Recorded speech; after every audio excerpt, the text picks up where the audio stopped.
Good evening दोस्तों, मैं आफ्ताब आलम अध्ययनम IAS के ऑनलाइन प्लेटफॉर्म में आप सभी का स्वागत करते हैं।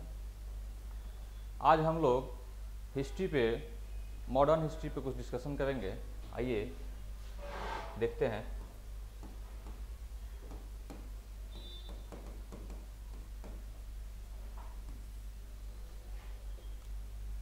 आज हम मॉडर्न हिस्ट्री को थोड़ा सा एक ओवरव्यू लेते हैं, बेसिक आइडिया लेते हैं कि इसमें हमें क्या क्या पढ़ना है।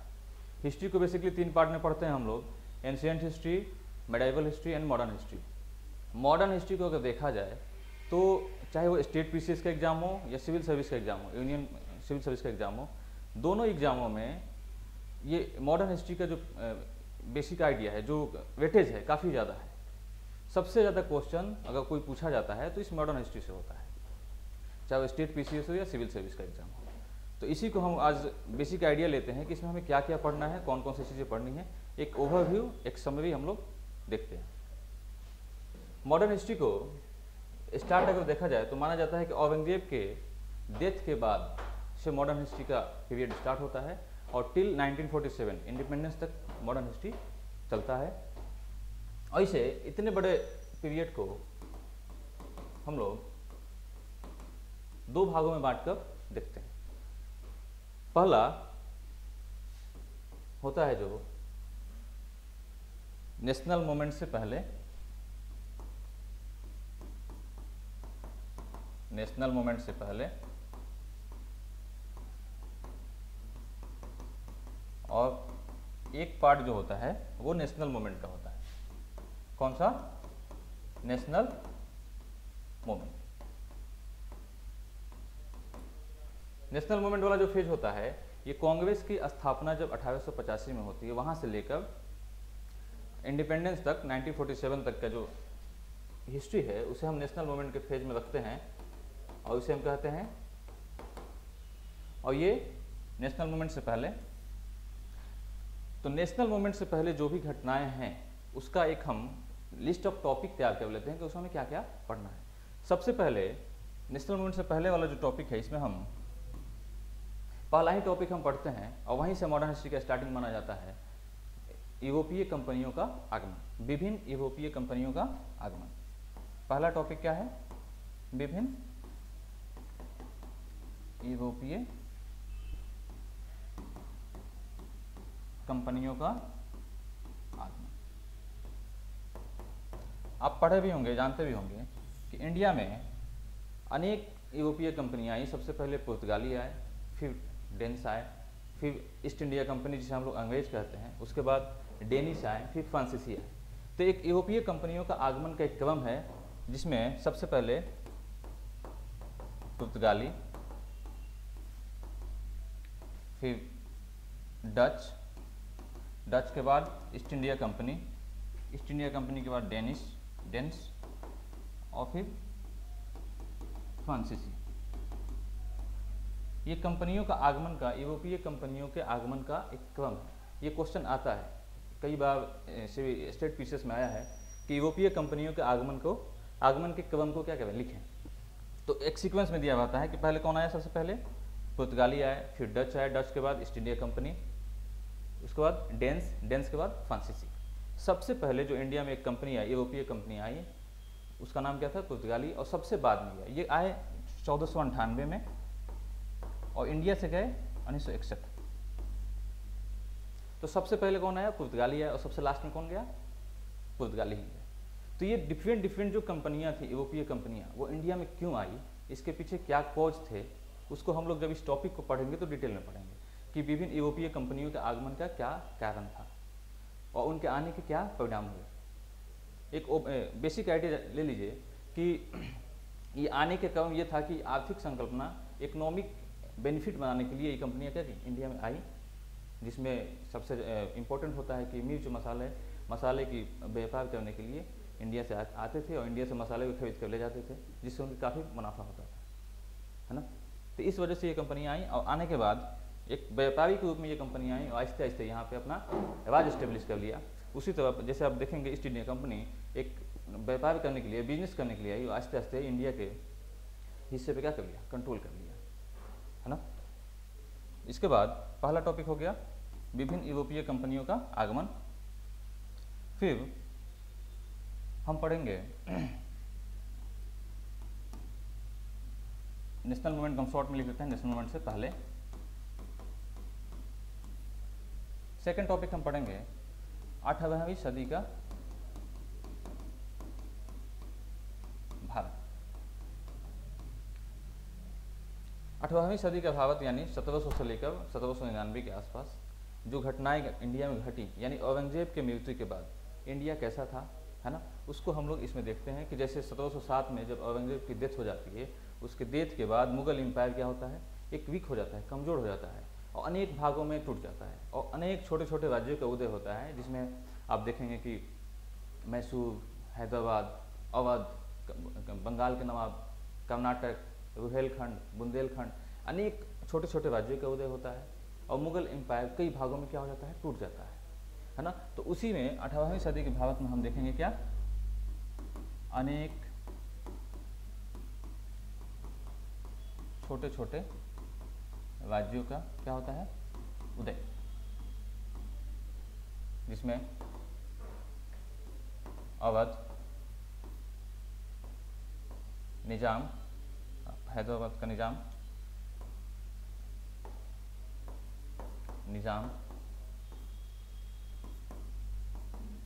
मैसूर इत्यादि। अवध की स्थापना कौन किया, शहादत खान, बुरहानुल मुल्क इनका नाम था, बुरहानुल मुल्क। निजाम, हैदराबाद बोलते हैं इसके, निजाम कौन किया, चिनकिलिज खान के नाम था, चिनकिलिज खान।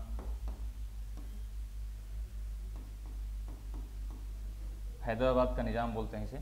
मैसूर का स्थापना हैदर अली ने किया। तो इस तरह से अनेक छोटे छोटे राज्यों का उदय हुआ और मुगल साम्राज्य का पतन हुआ। इसी पे क्वेश्चन पूछा है, एक क्वेश्चन आया है कि मुगल साम्राज्य के पतन के क्या कारण थे। एक क्वेश्चन आया इस पे कि मुगल साम्राज्य के पतन के क्या कारण थे। तो मुगल साम्राज्य के पतन के अनेक कारण थे कि मुगल साम्राज्य में औरंगजेब की मृत्यु के बाद योग्य शासक नहीं हुए, यानी अयोग्य शासक का होना, कुशल नेतृत्व का नहीं होना, है ना, ये सभी क्या होंगे, कारण होंगे। दूसरी चीज़ कि मुगल साम्राज्य के अंदर गुटबाजी स्टार्ट हो गया। मुगल साम्राज्य कई सारे गुटों में अंदर अंदर दरबारी षड्यंत्रों में बट गया, जिसमें हिंदुस्तानी गुट के नेता थे सैयद बंधु, अली बंधु भी बोलते हैं हम लोग उन्हें, अब्दुल्ला अली और हुसैन अली, हिंदुस्तानी गुट, ईरानी गुट, तुरानी गुट, कई गुटों में क्या हो गया, मुगल साम्राज्य बट गया और मुगल साम्राज्य के अंदर क्या होने लगी, गुटबाजियाँ होने लगी। तो मुगल साम्राज्य के पतन के अनेक कारण थे, जिसमें कुशल नेतृत्व का नहीं होना, अयोग्य शासन का होना, अयोग्य शासक का होना, है ना, गुटबाजी, मुगल दरबार में गुटबाजी का स्टार्ट होना, ये सभी कारणों की वजह से क्या हो गया, मुगल साम्राज्य आहिस्ते आहिस्ते डिक्लाइन होने लगा। तो 18वीं सदी में इतना जान लीजिए कि 18वीं सदी में क्या हुआ कि मुगल साम्राज्य के पतन के बाद अनेक छोटे छोटे राज्यों के क्या हुआ, उदय हुआ, जिसमें अवध, हैदराबाद के निजाम, मैसूर, कर्नाटक, है ना, केरला में अनेक सामंती राज्यों का उदय हुआ, है ना, ये सब अनेक छोटे छोटे राज्यों का उदय हुआ। इसी में हम लोग 18वीं सदी का भारत में हम लोग इस चीज़ को देखते हैं, है ना।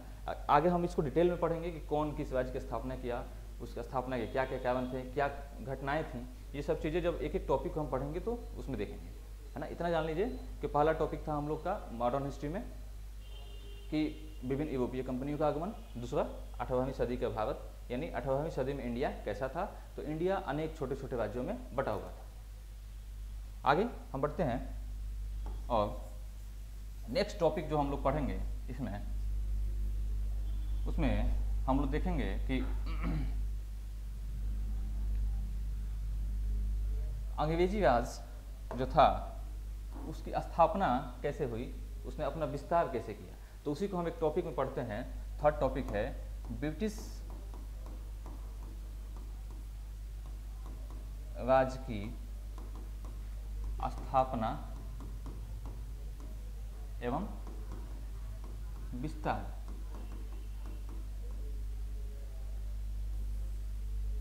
ब्रिटिश राज की जो स्थापना एवं विस्तार जो चला, ये आपको प्लासी, बैटल ऑफ प्लासी 1757 से लेकर 1856 अवध के विलय तक बैटल ऑफ ये ब्रिटिश राज की स्थापना और विस्तार होता रहा। यहाँ आप समझने की कोशिश करिएगा कि ईस्ट इंडिया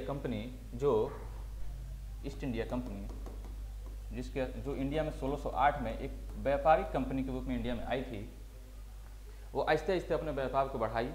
फवक्सियर के टाइम में जब औरंगजेब की डेथ हो गया, डेथ के बाद अनेक उसके सक्सेसर आए, उत्तराधिकारी आए, उसी में एक फवक्सियर था। उसने अपने इलाज करने की वजह से उसका अंग्रेजों के साथ एक डॉक्टर आया था जिसका नाम था हैमिल्टन, उसने फवक्सियर का इलाज कर दिया और इलाज करने की वजह से फवक्सियर खुश होकर उसे बंगाल में फ्री ट्रेड की अनुमति दे दिया, जिसे हम लोग दस्तक कहते हैं। तो अंग्रेजों को वहाँ सबसे पहले फवक्सियर ने क्या किया, छूट दिया और उसको अंग्रेजों ने कहा कि मैग्ना कार्टा का, उसको उनके लिए बहुत बड़ी बात थी। और उसी के बाद से अंग्रेज क्या हो गए, इंडिया में आहिस्ते आहिस्ते मजबूत होते गए और बंगाल में उन्होंने अपने आप को जमाना शुरू किया। और 1757 में बैटल ऑफ प्लासी होता है। बैटल ऑफ प्लासी सिराजुद्दौला और रॉबर्ट क्लाइव के बीच हुआ, जिसमें अंग्रेजों को जीत हुई। हालांकि वो जीत एक असली जीत नहीं थी, जिसमें मीर जाफर ने क्या किया, धोखा किया था। आप जब इस टॉपिक को पढ़ेंगे तो डिटेल में पढ़ाएंगे उसे। तो 1757 में बैटल ऑफ प्लासी हुआ। प्लासी की लड़ाई में अंग्रेजों को क्या हुआ, एक बढ़त मिली और वहीं से बंगाल पे उन्होंने क्या किया, बंगाल में अपना पैर जमाना शुरू किया। उसके बाद से इंडिया में बंगाल को विजय किया, आपको मैसूर विजय किया, आंग्ल मराठा विजय किया, सिंध का विलय किया, पंजाब का विलय किया। तो ब्रिटिश राज के स्थापना में विस्तार में हम इन सभी टॉपिकों को क्या करेंगे, देखेंगे। इसमें पहला टॉपिक हम जो पढ़ेंगे उसमें अंग्रेजों के साथ कई सारी और भी यूरोपीय कंपनियां आई थी, जिसमें पुर्तगाली, डच, फ्रांसीसी, है ना, डेनिश, ये सभी कंपनियां आई थी। ये सभी कंपनियां इनके क्या थी, कंपटीटर थी, यानी मार्केट में इनका क्या, इनको कम्पीट करती थी, इनसे इनका कंपटीशन था। तो इनको किसी न किसी तरह मार्केट से क्या करना था, बाहर फेंकना था। तो सबसे पहली जो लड़ाई हुई इंडिया में अंग्रेज और फ्रांसीसी के बीच हुई कर्नाटक में, जिसे हम कहते हैं आंग्ल कर्नाटक युद्ध। क्या कहते हैं, आंग्ल कर्नाटक युद्ध। इसमें कुल 3 युद्ध हुए। आंग्ल कर्नाटक युद्ध फर्स्ट, आंग्ल कर्नाटक युद्ध सेकंड, आंग्ल कर्नाटक युद्ध थर्ड। पहला जो बैटल हुआ 46 से 48 तक हुआ, आंग्ल कर्नाटक युद्ध फर्स्ट, है ना। फिर सेकंड हुआ, फिर थर्ड हुआ। 63 में थर्ड बैटल हुआ। उसके बाद से फ्रांसीसी आंग्ल कर्नाटक युद्ध किसके बीच हुआ, अंग्रेज वर्सेस इंग्लिश वर्सेस फ्रेंच। एक वर्चस्व की लड़ाई थी। बाद में अंग्रेजों ने लास्ट बैटल में आंग्ल कर्नाटक युद्ध थर्ड में अंग्रेजों ने फ्रांसीसी को हरा दिया और एक संधि हुआ। उस संधि के द्वारा अंग्रेज फ्रांसीसियों पर कई सारे चीज़ें प्रतिबंध लगा दिए, थोप दिए, जिससे फ्रांसीसी उसके बाद से उठ नहीं पाए, है ना। वहीं पे उनका खत्म हो गया। फिर अगला जो टॉपिक है आंग्ल कर्नाटक युद्ध के बाद हम लोग पढ़ेंगे बंगाल का विजय। बंगाल विजय सेकंड होगा। बंगाल विजय में अब 3 घटनाएं मुख्य है। पहला प्लासी का युद्ध, बक्सर का युद्ध और द्वैध शासन। कौन सा शासन, द्वैध शासन। प्लासी का युद्ध 1757, बक्सर का युद्ध 1764 और द्वैध शासन 65 से 72। बैटल ऑफ प्लासी बंगाल विजय अगर देखा जाए तो बंगाल का विजय मुख्यतः बक्सर के युद्ध के बाद हुआ।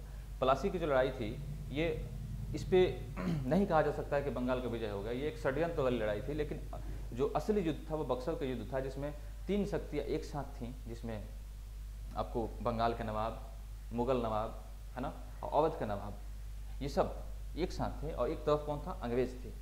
इस युद्ध में, बक्सर के युद्ध में क्या हुआ, ये तीनों शक्तियों को अंग्रेजों ने एक साथ हरा दिया और इसी के बाद बंगाल पे उन्होंने एक शासन स्थापित किया जिसका नाम था द्वैध शासन, है ना। द्वैध शासन में 2 तरह से शासन चलाया गया, है ना, एक दीवानी और एक प्रशासन। दीवानी वाला जो काम था अंग्रेजों ने अपने पास रखा और जो प्रशासन चलाने का काम दिया वो किसे दिया, नवाबों को दिया। तो इस तरह से 2 स्तर पर शासन चलाया गया। कुछ चीज़ें अपने पास रखा अंग्रेजों ने और कुछ चीज़ें नवाबों को दे दिया। तो इस तरह से बंगाल का विजय किया गया, पलासी, बक्सर, द्वैत शासन, है ना। तीसरा जो हुआ इसमें हम पढ़ेंगे आंग्ल मैसूर युद्ध। इसमें अंग्रेज और मैसूर के विजय को लेकर अंग्रेज और हैदर अली और टीपू सुल्तान के बीच लड़ाइयाँ हुई, जिसमें फाइनली 1799 में मैसूर का विजय करके अंग्रेजों ने अपने साथ मिला लिया, सहायक संधि के तहत अपने में मिला लिया। मैसूर के बाद हम लोग पढ़ेंगे आंग्ल मराठा युद्ध। इसके बाद सिंध का विलय, फिर पंजाब का विलय। सिंध का विलय 1843, पंजाब का विलय 1849। आंग्ल मैसूर युद्ध आपको कुल 4 युद्ध हुए, इसमें 3 हुए, है ना। इस तरह से अंग्रेजों ने सबसे पहले कर्नाटक में अपने जो कंपटीटर फ्रांसीसी कंपटीटर था उसको बाहर किया, फिर बंगाल को विजय किया, फिर मैसूर को विजय किया, मराठा को विजय किया, सिंध को अपने में मिलाया, पंजाब को अपने में मिला लिया। उसके बाद जो बच गए थे, कुछ छोटे छोटे स्टेट बच गए थे, उनके लिए एक पॉलिसी लाया जिसका नाम रखा डॉक्ट्रिन ऑफ लेप्स। क्या नाम रखा? Doctrine of lapse. ये लॉर्ड डलहौजी द्वारा लाया गया। कौन लाया? लॉर्ड डलहौजी। इसके तहत कहा गया कि जिसके बायोलॉजिकल बच्चे नहीं है, बायोलॉजिकल बेबी नहीं है ना, जिस रियासत के बायोलॉजिकल बेबी नहीं है, जैविक पुत्र नहीं है, उनके स्टेट को क्या किया जाएगा? छीन लिया जाएगा, यानी गोद लिए हुए पुत्र उस राज्य का राजा नहीं बनेगा। इसी के तहत आपको कई स्टेट को, झांसी को मिला लिया गया, है ना, सतावा को मिला लिया गया, संभलपुर को मिला लिया गया। कई ऐसे स्टेट थे जिसको क्या किया गया? डॉक्ट्रिन ऑफ लेप्स के तहत डलहौजी ने अपने साम्राज्य में, अंग्रेजी साम्राज्य में क्या किया? मिला लिया। लास्टली एक बचा था अवध, जिसे 1856 में अंग्रेजों ने कुप्रशासन के आधार पर अंग्रेजों ने अपने आप में ब्रिटिश साम्राज्य में क्या किया? मिला लिया। तो इस तरह आप देखेंगे 1856 तक अंग्रेजी राज्य का लगभग विस्तार हो चुका था, है ना। नॉर्थ इंडिया में लगभग से लेकर साउथ इंडिया में भी मराठा और मैसूर तक पहुंच हो चुकी थी, यानी ब्रिटिश इंडिया का लगभग विस्तार हो चुका था। उसी के बाद एक विद्रोह हो जाता है 1857 का विद्रोह, जिसे ग्रेट रिवोल्ट ऑफ 1857 कहते हैं, या सिपोई रिवोल्ट ऑफ 1857 कहते हैं। 1857 का विद्रोह हो जाता है। उस विद्रोह के बाद अंग्रेजों को काफ़ी नुकसान पहुंचता है। अंग्रेजों को लगता है कि लग गया कि अगर हम अपनी पॉलिसी को चेंज नहीं करेंगे, है ना, अगर हमने पॉलिसी को चेंज नहीं किया, नीतियों को चेंज नहीं किया, तो हमें इंडिया में रहना मुश्किल है। और इसके बाद उन्होंने डिवाइड एंड रूल पॉलिसी अपनाया, है ना। उसी के बाद कई सारे पॉलिसी चेंजेस किया, जैसे कि प्रशासनिक नीतियों में परिवर्तन किया, सामाजिक सांस्कृतिक नीतियों में परिवर्तन किया, है ना, शैक्षिक नीतियों में परिवर्तन किया। तो 1857 का जो रिवोल्ट हुआ, उसके बाद से एक एक्ट लाया गया जिसे कहा गया government of India act 1858, Bharat शासन अधिनियम 1858। उसके बाद कहा गया कि India under the British rule, Bharat अब ब्रिटिश गवर्नमेंट के अधीन है, और गवर्नर जनरल का नाम चेंज करके वायसराय ऑफ इंडिया कर दिया गया। और भारत का पहला वायसराय जो था लॉर्ड कैनिंग था। कौन सा था? Lord Canning.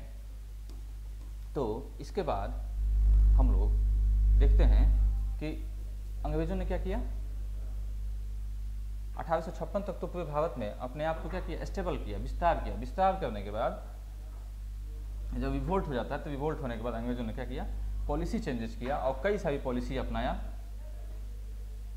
जिसमें पहले ये हम देख लेते हैं कि अंग्रेजी राज्य के विरुद्ध होने वाले कुछ प्रमुख विद्रोह। जब ये सब काम किया, अंग्रेजी राज्य का विस्तार किया, तो अंग्रेजी राज्य के विरुद्ध अनेक विद्रोह हुए, जैसे अंग्रेजी राज्य के विरुद्ध होने वाले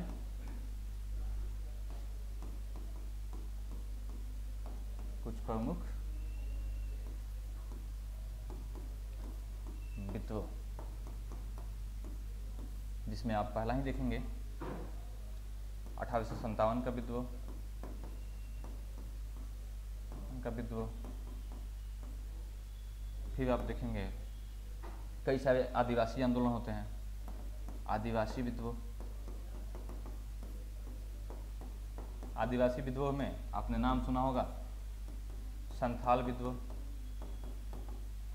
बिहार और झारखंड के क्षेत्रों में होने वाला एक महत्वपूर्ण विद्रोह था। और बिहार पीसीएस में, बीपीएससी में, इससे मेंस में, पीटी में तो क्वेश्चन पूछता ही पूछता है, मेंस में संथाल विद्रोह से एक क्वेश्चन रहता ही रहता है कि संथाल विद्रोह के क्या कारण थे, इसके क्या परिणाम हुए, है ना। ये क्वेश्चन एक रहता ही रहता है। आप पिछला जो एग्जाम हुआ है 69, 68 बीपीएससी का, उसका क्वेश्चन उठा के देखिएगा तो संथाल विद्रोह से क्वेश्चन, एक फुल क्वेश्चन 38 नंबर का या एक शॉर्ट क्वेश्चन जरूर रहता है। संथाल विद्रोह के क्या कारण थे, है ना, इसकी घटनाएं और इसके क्या परिणाम हुए लिखें, ये क्वेश्चन रहता है। आदिवासी विद्रोह या आप कहिए इसको जनजातीय विद्रोह, आप कह सकते हैं क्या, जनजातीय विद्रोह, ठीक है। फिर एक होता है मुंडा विद्रोह। मुंडा विद्रोह, ये दोनों विद्रोह जो है मोस्ट इंपॉर्टेंट है एग्जाम के पॉइंट ऑफ व्यू से, चाहे वो आईएएस हो या पीसीएस हो, स्टेट पीसीएस हो। मुंडा विद्रोह से आपके यूपीएससी में भी एक क्वेश्चन पूछा हुआ है कि इसे एक और नाम से जाना जाता है उलगुलान विद्रोह। उलगुलान विद्रोह, उलगुलान विद्रोह। तो किस विद्रोह को उलगुलान विद्रोह के नाम से जाना जाता है, तो मुंडा विद्रोह। एक क्वेश्चन आया है, आप जाके बैठ के क्वेश्चन उठाइएगा, देखिएगा दिया हुआ है। संथाल विद्रोह, मुंडा विद्रोह, बिरसा मुंडा विद्रोह किया गया झारखंड के क्षेत्रों में। तो बिहार पीसीएस का ये जनजातीय से अगर क्वेश्चन पूछता है तो इन दोनों में से एक क्वेश्चन जरूर फुल क्वेश्चन रहता है ना। तो इसमें हम लोग पढ़ेंगे जनजातीय विद्रोह, संथाल विद्रोह, मुंडा विद्रोह, ये मोस्ट इंपोर्टेंट है। इसके बाद आप किसान विद्रोह हम पढ़ेंगे, इसमें और भी आएगा विद्रोह, ये मोस्ट इंपोर्टेंट है। किसान विद्रोह में, किसान विद्रोह में आपका नील हो जाएगा, नील विद्रोह, पबना, मोपला, दक्कन उपद्रव, इटीसी, तेभागा, है ना। कई सारे डिफरेंट जगहों पे क्या हुआ, अनेक किसान आंदोलन हुए, बिहार में हुए, आपको नील विद्रोह बंगाल में हुआ, पबना हुआ, मोपला केरला के क्षेत्र में हुआ, दक्कन उपद्रव दक्कन में हुआ। दक्कन से क्वेश्चन आया हुआ है आपके बिहार पीसीएस के एग्जाम में, अब देखिए। तो ये सभी टॉपिक्स से, किसान सभा और किसान आंदोलन से बिहार पीसीएस में अनेक क्वेश्चन पूछे जाते हैं, अनेकों क्वेश्चन पूछे जाते हैं। किसान सभा का गठन कब हुआ, किसान सभा के प्रथम अध्यक्ष कौन थे, है ना, ये सारी चीज़ें। अब कुछ किसान आंदोलन पूछ दिया जाता है, जैसे नील विद्रोह, इस पे एक बुक लिखा हुआ है नील दर्पण, पूछा हुआ है कि कौन नील दर्पण का लेखक कौन है, दीनबंधु मित्र। तो ये सभी चीज़ें जो आपको हम बता रहे हैं, तो एक बेसिक आइडिया आपको हम दे रहे हैं कि हमें क्या क्या चीज़ें पढ़नी है और इसका क्या इम्पोर्टेंस है ना। तो आधुनिक इतिहास का आपके स्टेट पीसीएस और सिविल सर्विस, है ना, यूनियन पब्लिक सर्विस कमीशन जो यूपीएससी एग्जाम लेता है आईएएस का, उसमें मॉडर्न हिस्ट्री से मोस्ट ऑफ द क्वेश्चन रहते हैं और यही सबसे रहते हैं, है ना। इसमें आता है एक अगला नागरिक विद्रोह, ये सब हम लोग पढ़ेंगे। तो अंग्रेजी राज के विरुद्ध होने वाले कुछ प्रमुख विद्रोह, जिसमें 1857 का विद्रोह बहुत फेमस विद्रोह है, इस पर कई सारे बुक्स लिखे गए हैं, कई सारे स्टेटमेंट दिया गया है। किसी ने इसे सैनिक विद्रोह कहा है, तो किसी ने इसे कहा है कि धर्म के विरुद्ध विद्रोह है, तो किसी ने इसे कहा है प्रथम स्वतंत्रता संग्राम। ये हम इसका डिस्कशन करेंगे पढ़ते समय कि एक्चुअल में 1857 का विद्रोह सैनिक विद्रोह था या नहीं था। इस पर हम एक विश्लेषण करेंगे, क्वेश्चन आंसर करेंगे, इसकी क्या प्रकृति थी। जनजातीय विद्रोह पढ़ेंगे, जनजातीय विद्रोह के क्या कारण थे, क्या परिणाम हुए, इसका स्वरूप कैसा था, किसान विद्रोह, नागरिक विद्रोह, इन सबको हम क्या करेंगे, एक एक करके पढ़ेंगे। नेक्स्ट टॉपिक हम लोग जो देखेंगे उसमें अब हम देखेंगे कि अंग्रेजों ने इंडिया में कौन कौन सी पॉलिसीज अपनाया, कौन कौन सी पॉलिसीज अडॉप्ट किया, तो जिसे हम लिखते हैं ब्रिटिश औपनिवेशिक नीति। ब्रिटिश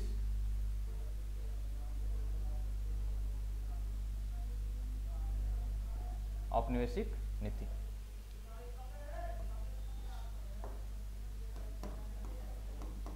ब्रिटिश औपनिवेशिक नीति, ब्रिटिश इंपीरियलिस्टिक पॉलिसी, जिसमें ब्रिटिशों ने कई सारी नीतियां अपनाई। पहला जो नीति था उसे हम लिखें प्रशासनिक नीति। प्रशासनिक नीति, प्रशासन को चलाने के लिए कई सारी नीतियां अपनाया। जैसे आप लोग नाम सुने होंगे आईपीसी, जिसका आज भी यूज होता है। प्रशासनिक नीति था आईपीसी 1868, जिसे प्रेजेंट में इसका नाम चेंज करके कर दिया गया है बीएनएस, भारतीय न्याय संहिता। भारतीय न्याय संहिता 2023। आईपीसी अब क्या हो गया है? भारतीय न्याय संहिता 2023। इसे लाया कौन था? 1868 में लॉर्ड कैनिंग ने लाया था प्रशासन को चलाने के लिए। जितने भी आपको इंडियन पिनल कोड, जुडिशियरी की चीज़ें होती हैं, जितने भी सेक्शंस हैं, इसी में दिया गया है। आईपीसी लाया गया, इंडियन पुलिस एक्ट लाया गया, Indian police act, Indian high court act,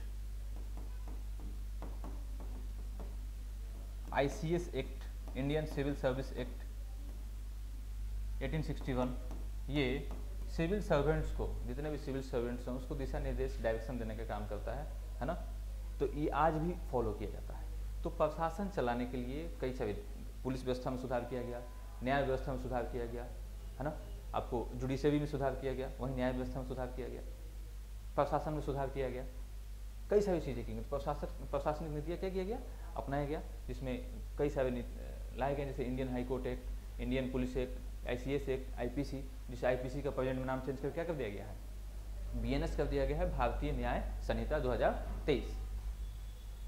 ठीक है, प्रशासनिक नीति हो गया। प्रशासनिक नीति के बाद आप देखिएगा अनेक आर्थिक नीतियां अपनाई गई, अनेक आर्थिक नीतियां अपनाई गई।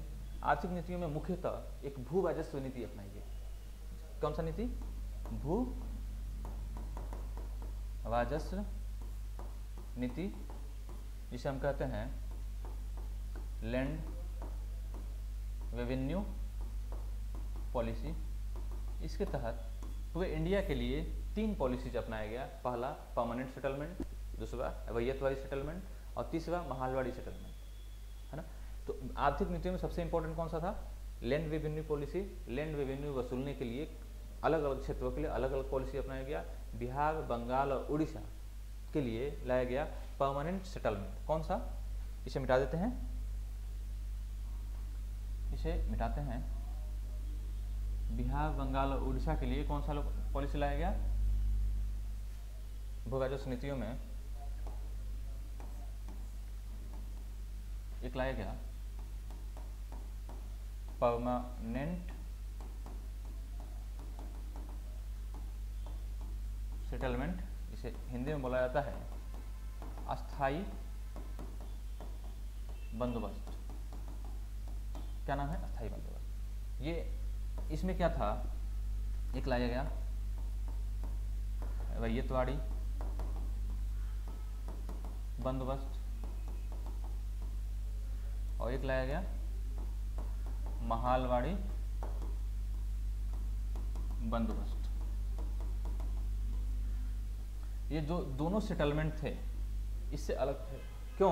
क्योंकि इसमें लैंड रेवेन्यू का, rate of land revenue, land revenue वसूलने का जो दर था वो क्या था? फिक्स था। रेट क्या था? फिक्स था, जिसमें अस्थाई कर दिया गया था कि इतना ही लैंड रेवेन्यू क्या किया जाएगा? वसूला जाएगा। लेकिन रैयतवाड़ी बंदोबस्त और महालवाड़ी बंदोबस्त में रेट को क्या किया गया था? फिक्स नहीं किया गया था। समय समय पर उसे क्या किया जाता था? रिव्यू किया जाता था और चेंज किया जाता था। ठीक है, ये अलग अलग क्षेत्रों में लाया गया था। अस्थाई बंदोबस्त बिहार, बंगाल, उड़ीसा, टोटल इंडिया के टोटल लैंड के 19% लैंड पे क्या किया गया था? लाया गया था। ये कितने लैंड पे लाया गया था? 51% लैंड पे लाया गया था। और बाकी जो बच गया 30% लैंड पे कौन सा लाया गया था? महालवाड़ी बंदोबस्त लाया गया था। लॉर्ड कॉर्नवालिस ने सबसे पहले 1793 में अस्थाई बंदोबस्त को इम्प्लीमेंट किया। कहाँ पे? बिहार, बंगाल, उड़ीसा वाले क्षेत्र में। बिहार इसमें 3 लोग थे, गुलाब राय, सिताब राय, है ना। तो अस्थायी बंदोबस्त को कौन लाया? लॉर्ड कॉर्नवालिस 1793, बिहार बंगाल उड़ीसा के क्षेत्र में।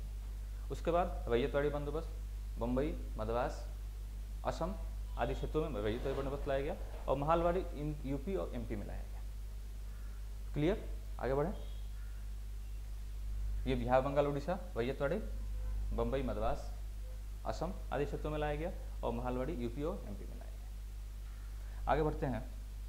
उसके अलावा और कई सारी आर्थिक नीतियाँ अपनाई गई, जैसे कि इंडस्ट्री को लेके, है ना, लेबर्स को लेके कई सारी पॉलिसीज अपनाई गई, जिसे हम लोग जब इस पॉलिसी को डिटेल में देखेंगे तो पढ़ेंगे। हम अभी एक हम बेसिक आइडिया दे रहे हैं कि हमें क्या क्या पढ़ना है। आगे बढ़ते हैं।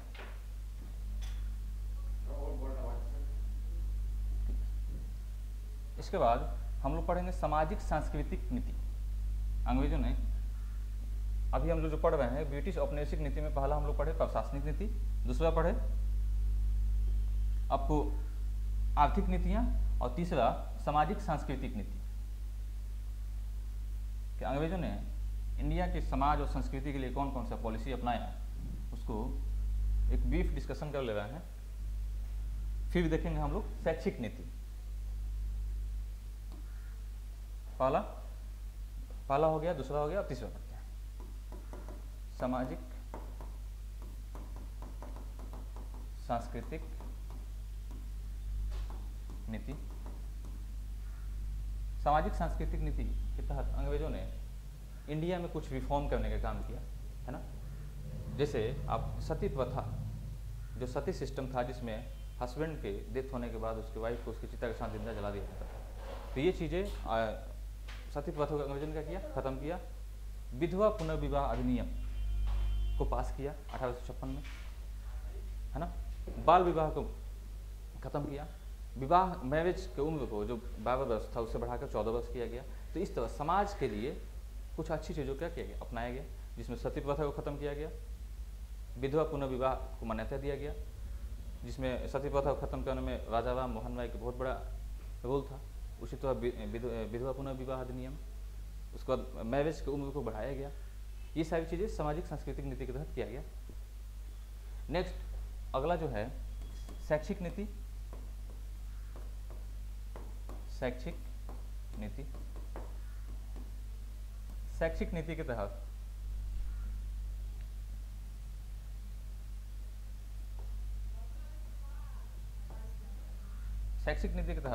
एक बहस का विषय था कि इंडिया में जो शिक्षा दिया जाए उसका मीडियम क्या हो। उस मीडियम पे बहस हुआ, और उसी पे एक कमेटी बनी थी मैकाले के लीडरशिप में, और मैकाले ने एक सुझाव दिया, जिसे 1835 में एक सुझाव दिया जिसे कहा गया मैकाले मिनट। उसमें वो कहा कि शिक्षा का जो मीडियम होना चाहिए वो क्या हो? इंग्लिश हो, है ना। और उसी को आगे इम्प्लीमेंट भी किया गया, और उसी में एक थियोरी दिया जिसे कहा गया इनफिल्ट्रेशन थ्योरी। इनफिल्ट्रेशन थ्योरी का मतलब ये हुआ, उन्होंने कहा कि शिक्षा देने का उद्देश्य केवल उच्च वर्गों को दिया जाए, वो नीचे आहिस्ते आहिस्ते रिस्क पहुंच जाएगा। इसी को कहा गया इनफिल्ट्रेशन थ्योरी, है ना। मैकाले, लॉर्ड मैकाले ने मैकाले मिनट जिसे कहा गया वो, और इसी की अध्यक्षता में एक डिस्पैच लाया गया, एक एक्ट लाया गया जिसे कहा गया 1854 में चार्ल्स वुड डिस्पैच। कौन सा डिस्पैच? Charles Wood dispatch 1854। कौन लाया? ये इसे कहा गया शिक्षा का मैग्ना कार्टा ऑफ एजुकेशन।